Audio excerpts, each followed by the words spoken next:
गाड़ी आने के समय से बहुत पहले ही महेंद्र स्टेशन पर जा पहुंचा था। गाड़ी के पहुंचने का ठीक समय मालूम ना हो, ये बात नहीं कही जा सकती।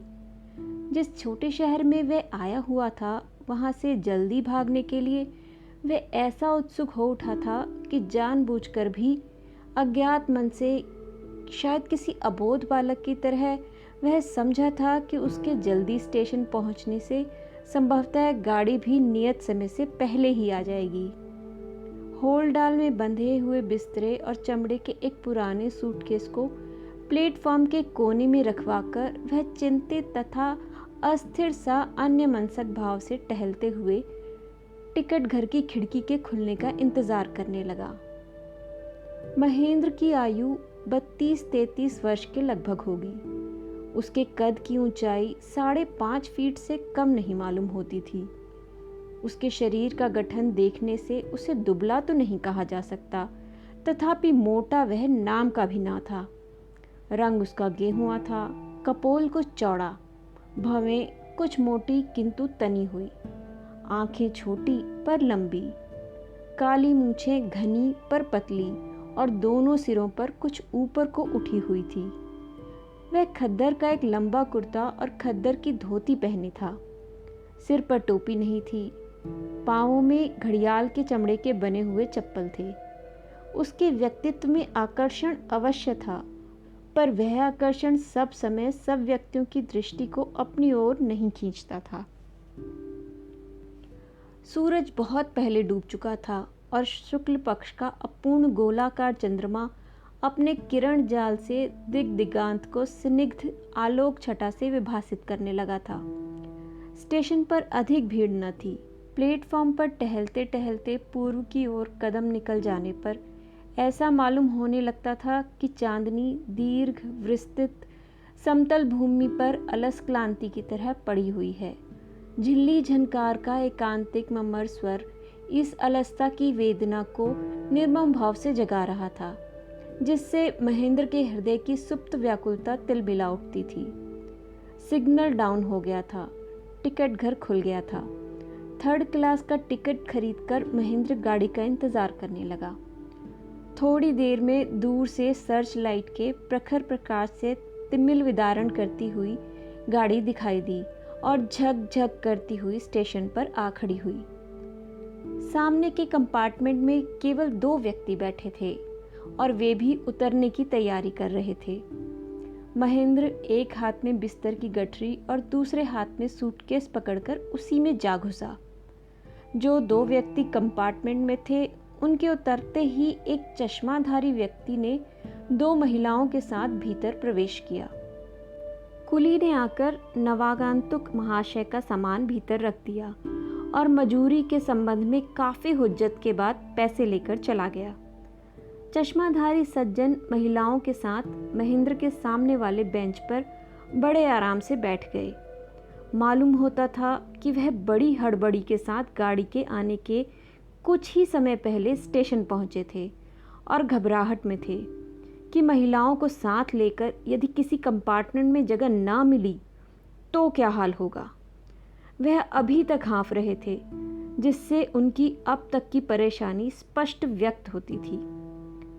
अब जब आराम से बैठने को खाली जगह मिल गई तो एक लंबी सांस लेकर चश्मा उतारकर रुमाल से मुंह का पसीना पोंछने लगे। पसीना पोंछते पोंछते महेंद्र की ओर देखकर उन्होंने प्रश्न किया, शिकोहाबाद क्या बजे गाड़ी पहुंचेगी, आप बता सकते हैं? महेंद्र ने उत्तर दिया, जहां तक मेरा ख्याल है 12 बजे के करीब पहुंचेगी। महेंद्र कनखियों से महिलाओं की ओर देख रहा था। महिलाएं उसके एकदम सामने बैठी थीं और यदि दृष्टि सीधी करके स्वाभाविक रूप से उन्हें देखता रहता तो भी शायद ना तो चश्माधारी सज्जन को और ना महिलाओं को कोई आपत्ति होती, पर उसे अपनी स्वाभाविक संकोचशीलता के कारण उनकी ओर स्थिर दृष्टि से देखने का साहस नहीं होता था। दोनों महिलाएं बेपर्दा बैठी थीं। उनमें एक की अवस्था प्रायः 45 वर्ष की होगी। वह एक सफ़ेद चादर ओढ़े खड़ी थी। दूसरी 22-23 वर्ष की जान पड़ती थी। वह एक गुलाबी रंग की सुंदर सुरुचिपूर्ण साड़ी पहने थी। दोनों यथेष्ट सभ्य और सुशील जान पड़ती थीं। ज्येष्ठा को देखने से ऐसा अनुमान लगाया जा सकता था कि वह किसी समय बहुत सुंदर रही होगी, पर अब अस्वस्थता के कारण उसका मुखमंडल बिल्कुल निस्तेज जान पड़ता था। कनिष्ठा यद्यपि सौंदर्य कला की दृष्टि से सुंदरी नहीं थी, तथापि उसके मुख की व्यंजना में एक ऐसी सरल मधुरिमा वर्तमान थी जो बरबस आंखों को आकर्षित कर लेती थी। आज कई कारणों से महेंद्र का जी दिन भर अच्छा नहीं रहा। गाड़ी में बैठने तक वह चिंतित, अन्यमनस्क और उदास था, पर गाड़ी में बैठते ही शिष्ट, सुशील और सुंदरी महिलाओं के सहचर्य से उसके खिन्न मन में एक सुखद सरलता छा गई। यद्यपि वह संकोच के कारण कुछ कम घबराया हुआ न था, तथापि चश्माधारी सज्जन की भोली आकृति तथा सरल भाव भंगिमाओं से और महिलाओं की शालीनता से उसे इस बात पर धीरे धीरे विश्वास होने लगा था कि उनके बीच किसी प्रकार का संकोच अनावश्यक ही नहीं बल्कि अशोभन भी है। चश्माधारी सज्जन ने चश्मा उतारकर एक रुमाल से उसे पोंछते हुए पूछा, आप क्या शिकोहाबाद जा रहे हैं? जी नहीं, मैं दिल्ली जा रहा हूँ। क्या आप शिकोहाबाद में रहते हैं? जी नहीं, मुझे टूंडला जाना है। मैं वहाँ कोर्ट में प्रैक्टिस करता हूँ। इधर कुछ दिनों के लिए घर आया हुआ था। अब अपनी वाइफ और सिस्टर को लेकर वापस जा रहा हूँ। सिस्टर की तबीयत ठीक नहीं रहती, इसीलिए उसे हवा पानी बदली के लिए ले जा रहा हूँ। एक साधारण से प्रश्न के उत्तर में इतनी बातों से परिचित होने पर महेंद्र को नव परिचित सज्जन की बेतकल्लुफी पर बड़ा आश्चर्य हुआ और वह मन ही मन मुस्कुराने लगा। उसने अनुमान लगाया कि ज्येष्ठा महिला सिस्टर होंगी और कनिष्ठा वाइफ। थोड़ी देर में गाड़ी चलने लगी। कोई दूसरा यात्री उस डब्बे में न आया। चश्माधारी महाशय गाड़ी चलने के कुछ देर बाद ऊँघने लगे। वे रह न सके और बंधे हुए बिस्तर को तकिया बनाकर एक दूसरे बेंच पर लेट गए और लेटते ही खर्राटे लेने लगे। न जाने क्यों महेंद्र के मन में यह विश्वास जम गया कि इन नव परिचित महाशय का जीवन बड़ा सुखी है। उनकी बेतकल्लुफी तथा मुख का आत्मसंतोष भाव देखकर उनके मन में यह विश्वास जमने लगा था, और जब उसने उन्हें निश्चिंत सोते हुए तथा खर्राटे भरते देखा तो उसकी यह धारणा दृढ़ हो गई। ज्येष्ठा महिला ने थोड़ी देर में ऊँघना शुरू कर दिया। वह ऊँघती जाती और बीच बीच में जब जबरदस्त हिचकोला खाती तो जाग पड़ती। केवल कनिष्ठा महिला पूर्णतः सजग थी। वह कभी खिड़की के बाहर झांककर चांदनी के उज्जवल आलोक में शायद पल पल परिवर्तित प्राकृतिक दृश्यों का आनंद लेती थी, कभी ऊँघने वाली महिला की ओर देखती थी, कभी खर्राटे भरने वाले महाशय, शायद अपने पति को एक बार सरसरी निगाह से देख लेती थी, और कभी महेंद्र को स्निग्ध किंतु विस्मय की उत्सुकता से पूर्ण आंखों से देखने लगती थी। उन आंखों की स्थिर दृष्टि जब महेंद्र पर आ पड़ती तो उसे ऐसा मालूम होने लगता कि मोहावृष्टि हुआ जा रहा है और उसकी सारी आत्मा, यहाँ तक कि सारा शरीर भी अपना रूप बदल रहा है और वह किसी अव्यक्त और अंतर्यामी मायावी स्पर्श से कुछ का कुछ हुआ जा रहा है। वह उस स्थिर दृष्टि का तेज सहन न कर सकने के कारण आंखें फिरा लेता था। गाड़ी टटर टट शब्द से चली जा रही थी। जागृत महिला की गुलाबी साड़ी का आंचल हवा में झोंके से नीचे सरक कर उसके लहलहाते हुए घन कुंचित काले केशों की बहार दिखा रहा था। गुलाबी साड़ी भी हवा में जोर से फर फर फहरा रही थी। महेंद्र पूर्ण जागृत अवस्था में स्वप्न देखने लगा। उसे यह भी भ्रम होने लगा कि यह महिला, जो इसके पहले उसके लिए एकदम अज्ञात थी और निश्चय ही सदा अज्ञात रहेगी, न जाने किस चिंदानंदमय लोक से अकस्मात आविर्भूत होकर उसके पास आ बैठी है और गुलाबी रंग की पताका फहराकर विश्व विजय को निकली है, और वह उसका सारथी बनकर उस अनंतगामी रेल रूपी रथ पर चला जा रहा है। सारा विश्व, समस्त मानवीय और मानसी सृष्टि उसके लिए उस कंपार्टमेंट के भीतर समा गई थी, जिसमें ऊँघने वाली महिला और सोए हुए सज्जन का कोई अस्तित्व नहीं था, और उसके बाहर क्षण क्षण में परिवर्तित होने वाले अस्थिर माया जगत का चिरचंचल रूप एकदम असत्य, सत्ताहीन सा लगता था। महेंद्र सोचने लगा कि उसने जीवन में कितनी ही स्त्रियों को विभिन्न रूपों तथा विचित्र परिस्थितियों में देखा है, पर आज का यह बिल्कुल साधारण सा अनुभव उसे क्यों ऐसा अपूर्ण और अनुपम लग रहा है। वह सोच ही रहा था कि फिर उस विश्व विजयिनी ने अपनी सुंदर विस्मित आंखों की रहस्यमय उत्सुकता से भरी स्थिर दृष्टि से उसकी ओर देखा। वह मन ही मन संबोधित करते हुए कहने लगा, चिर अज्ञाता, चिर अपरिचिता देवी, तुम मुझसे क्या चाहती हो? तुम्हारी इस मर्म भेदनी दृष्टि का क्या अर्थ है? देवयोग से महाकाल के इस नगण्यतम क्षण में, जिसकी सत्ता महासागर में एक शुभ्रतम बुदबुदे के बराबर भी नहीं, हम दोनों का आकस्मिक मिलन घटित हुआ है, और महासागर में बुदबुदे की तरह यह क्षण सदा के लिए विलीन हो जाएगा। तथापि इतने ही अरसे में क्या तुम हम दोनों के जन्मांतर के संबंध से परिचित हो गई, अथवा यह सब कुछ नहीं है? तुम्हारी आंखों की उत्सुकता का कोई मूल्य नहीं है, मेरी विहल भावुकता का कोई महत्व नहीं है। महत्वपूर्ण जो कुछ है वह है तुम्हारे पास लेटे हुए व्यक्ति का खराटे भरना। शिकोहाबाद पहुंचने पर चश्माधारी सज्जन की नींद न टूटी और ज्येष्ठा महिला ऊँघती रही, पर महेंद्र की विश्व विजयिनी की आंखों में एक क्षण के लिए भी निद्रा रसावेश का लेश भी नहीं दिखाई दिया। वह बीच बीच में अपनी मर्म भेदनी दृष्टि की प्रखर उत्सुकता से उसके हृदय को अकारण निर्मम रूप से बिद्ध करती जा रही थी। फलस्वरूप महेंद्र की गुलाबी मोहकता भी शिकोहाबाद पहुंचने तक अखंड बनी रही। शिकोहाबाद पहुंचने पर विश्व विजयिनी ने चश्माधारी सज्जन के किंचित स्थूल शरीर को हाथ से हिलाते हुए जगाया। ऊँघती हुई महिला भी संभल कर बैठ गई। कुलियों से सामान उतरवाकर चारों व्यक्ति उतर पड़े। दिल्ली वाली गाड़ी जिस स्टेशन पर लगने वाली थी, वहां को जाने के लिए पुल पार करना पड़ा।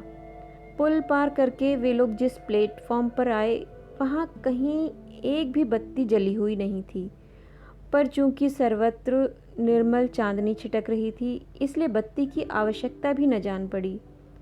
गाड़ी के आने में अभी 1.5 घंटे की देरी थी। चश्माधारी महाशय एक बेंच पर बिस्तर फैलाकर लेट गए। दोनों महिलाएं भी नीचे रखे हुए सामान के ऊपर बैठ गईं।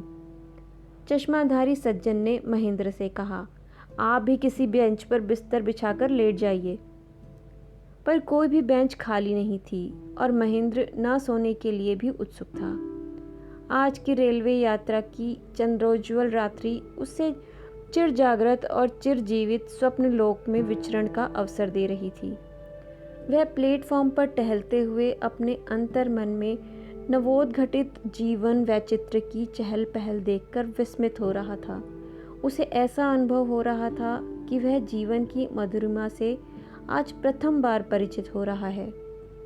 रेलवे लाइन के उस पार दिगंत विस्तृत ज्योत्सना राशि अपने आवेश में स्वयं पुलकित हो रही थी, और सामने काफी दूर पर 2 रक्त रंजित गोलाकार प्रकाश चिन्ह आकाशदीप की तरह मानो आनंदोज्वल रंगीन जीवन का मार्ग उसके लिए इंगित कर रहे थे। रेलगाड़ी में होकर वह अनेक बार आया था और गया था, और कितनी ही बार उसे रात के समय स्टेशनों पर गाड़ी के इंतजार में ठहरना पड़ा था। पर आज की ऐन्द्रजालिक उल्लासपूर्ण अनुभूति उसके लिए एकदम नई थी। इस बार इंद्रजाल के उद्घाटन का श्रेय जिसको था, वह मायावनी इस समय टीन की छत के नीचे की छाया में बैठी हुई थी, और अंधकार में उसकी आंखों के जादू का चलना बंद हो गया था। पर वहां पर मात्र उसका अस्तित्व ही महेंद्र की आत्मा में मायालोक की महकता को सृजन करने के लिए पर्याप्त था। वह टहलते टहलते न मालूम किन निरुद्देश्य स्वप्नों की माया के फेर में पड़ा हुआ था कि अचानक चश्माधारी महाशय ने बेंच पर से पुकारते हुए कहा, अरे जनाब, कब तक टहलिएगा? अगर लेटना नहीं चाहते तो यहाँ आकर बैठ तो जाइए। नींद तो अब आवेगी नहीं, इसलिए गाड़ी के आने तक गपशप ही रहे। महाशय जी पहले से काफ़ी सो चुके थे, इसलिए जब नींद नहीं आ रही थी, महेंद्र मुस्कुराता हुआ उनके पास अपने सूटकेस के ऊपर आकर बैठ गया। महाशय जी ने कहा, आप दिल्ली में कहीं मुलाजिम हैं? जी नहीं। तब आप क्या करते हैं? अब खद्दर पहने हैं, अब ज़रूर राजनीतिज्ञ हैं। पहले था, अब नहीं के बराबर हूँ। वह कैसे? इस प्रश्न के उत्तर में महेंद्र ने परम क्लांति का भाव दिखाते हुए कहा, अरे साहब, सुन के क्या कीजिएगा, व्यर्थ में आपके संस्कारों को आघात पहुंचेगा। इस चर्चा को हटाइए और किसी अच्छे विषय की चर्चा चलाइए। स्वभावतः चश्माधारी का कौतूहल बढ़ा। उन्होंने आग्रह के साथ कहा, फिर भी जरा सुने तो सही, आखिर कौन सी ऐसी बात हो गई? महेंद्र की सुप्त स्मृतियां तिलमिला उठी थीं। कनखियों से उसने देखा, प्रायः अंधकार में बैठी हुई मायाविनी महिला का ध्यान उसी की ओर था। पल भर में उसके मानसिक चक्षुओं के आगे उसके विगत जीवन के व्यर्थता के दुखद संस्मरणों की झांकी चित्रपट पर क्रम के परिवर्तित होने वाले चित्रों की तरह भासमान होने लगी। भाव के आवेश में आकर उसने कहा, अच्छा तो सुनिए। 11 वर्ष से लेकर 30 वर्ष की अवस्था तक गांधी के सिद्धांतों के पीछे पागल होकर, भूखों रहकर, पग पग ठोकरें खाकर, समाज तथा परिवार की फटकारें सहकर, जीवन के सब सुखों को अपने ध्येय के लिए तिलांजलि देकर, राष्ट्रीय आदर्श को ब्रह्मत्व से भी अधिक महत्व देकर, सच्ची लगन से अपनी सारी आत्मा को निमज्जित करके देश का काम किया। 3 बार काफ़ी अवधि के लिए जेल में सड़ता रहा। बार बार पुलिस के डंडे सर पर पड़ते रहे। जमीन जायदाद कुर्क हो गई। माता पिता अपनी कपूत संतान के कारण तबाह होकर मानसिक और शारीरिक पीड़ा की पराकाष्ठा भोगकर चल बसे। पत्नी तड़प तड़प कर अपने भाग्य को कोसती हुई मर गई। फिर भी मैं राष्ट्र से कल्याण के परम ध्येय को स्त्री, परिवार, आत्मा और परमात्मा से बहुत ऊंचा मानता हुआ सच्ची लगन से काम करता रहा।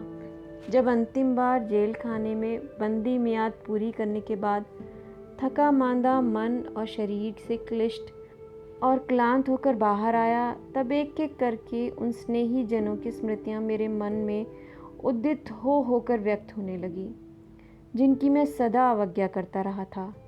अपनी पत्नी से मैंने जीवन में शायद 2 बार भी घनिष्ठता से बात न की होगी।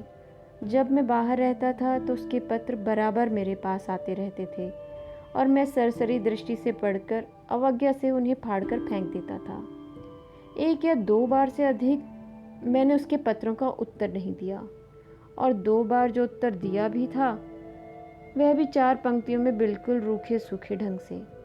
अब जब मैं अपने को सारे संसार में अकेला, स्नेह और संवेदना से वंचित, असहाय और निरुपाय अनुभव करने लगा, तो उसकी भोली भाली, सकरुण, स्नेह की वेदना से भरी सहज सलोनी मूर्ति प्रतिपल मेरी आंखों के आगे भासित होने लगी।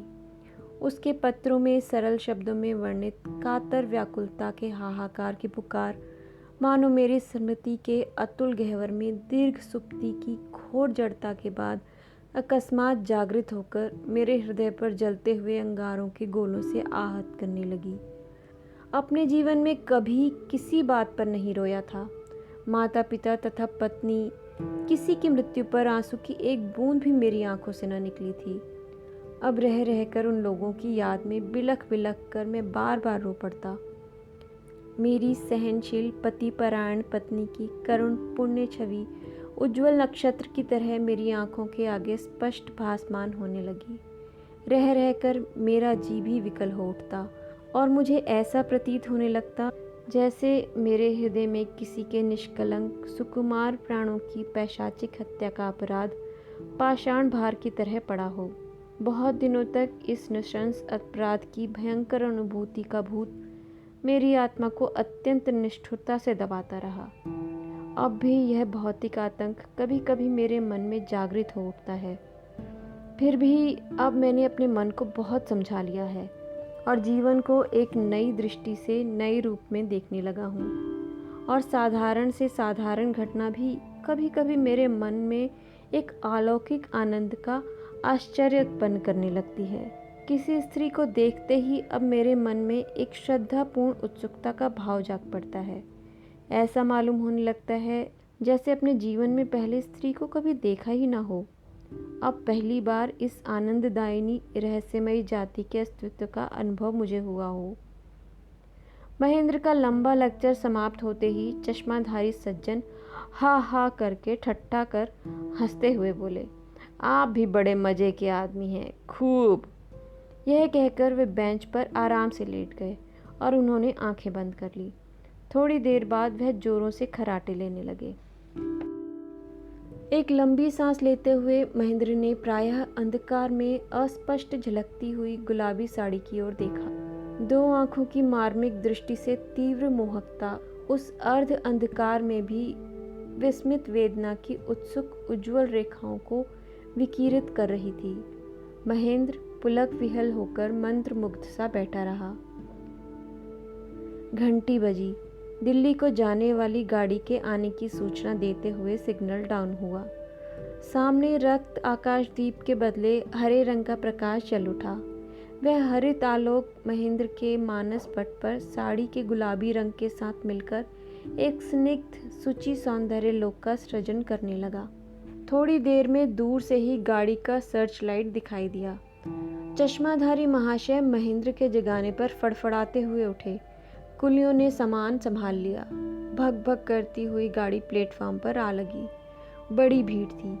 चश्माधारी सज्जन को महिलाओं के साथ कुली लोग इंजन के उल्टी ओर बहुत दूर तक ले गए। कहीं स्थान ना पाकर अंत में एक डिब्बे में जबरदस्ती घुस गए। महेंद्र भी उन लोगों के साथ साथ जा रहा था और जिस डब्बे में वे लोग घुसे उस डब्बे में स्थान का निपट अभाव देखकर विवश होकर एक दूसरे डब्बे में चला गया। वहाँ भी काफ़ी भीड़ थी। किसी प्रकार उसने अपने बैठने के लिए थोड़ा सा स्थान बनाया।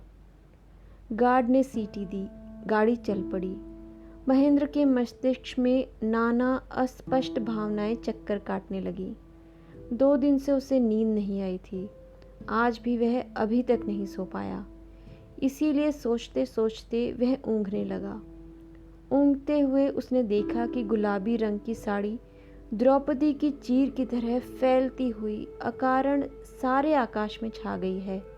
सहसा 2 स्थानों पर वह गगनव्यापी साड़ी फटी और उन 2 छिद्रों से होकर 2 वेदनाहीन तीक्ष्ण उज्ज्वल आंखें तीर की तरह प्रखर वेग से उसकी ओर बाधित होकर एक रूप में मिलकर एक बड़ी आंख के आकार में परिणित हो गई।